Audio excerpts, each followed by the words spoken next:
कपालेश्वर मंदिरातील दानपेट्या धर्मदाय आयुक्तांच्या आदेशाने सील। नाशिक पंचवटी येथील प्रख्यात श्री कपालेश्वर महादेव मंदिरात दर्शनासाठी येणाऱ्या भाविकांकडून टाकण्यात येणाऱ्या दान, त्यात रोख रक्कम, सोन्या चांदीचे दागिने यावरून स्थानिक पुजाऱ्यांमध्ये काही दिवसांपासून वाद सुरू होता। अक्षरशः या द्रव्यासाठी मंदिराच्या गाभाऱ्यातच महिला आणि पुरुष यांच्यात बराच मोठा वाद बघायला मिळाला होता। त्यामुळे नाशिकच नव्हे तर संपूर्ण महाराष्ट्रातून भाविकांकडून या सर्व घटनेची निंदा केली जात होती।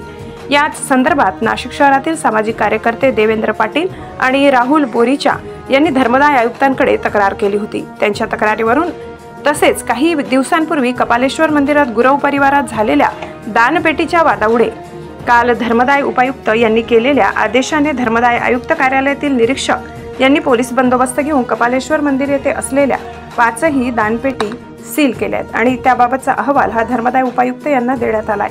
सदर दानपेटी सील करण्यासाठी पंचवटी पोलीस स्टेशनचे वरिष्ठ पोलीस निरीक्षक मधुकर कड यांनी चोख पोलीस बंदोबस्त ठेवून कारवाई दरम्यान कोणताही कायदा संस्थेचा प्रश्न निर्माण होणार नाही याची काळजी घेतली। यावेळी संस्थांचे अध्यक्ष ॲडव्होकेट अक्षय कलंत्री, सचिव ॲडव्होकेट प्रशांत जाधव, उपाध्यक्ष सुनील पटेल, खजिनदार श्रीकांत राठी व विश्वस्त मंडलेश्वर काळे, श्रद्धा कोतवाल दुसाने व रावसाहेब कोशिरे उपस्थित होते।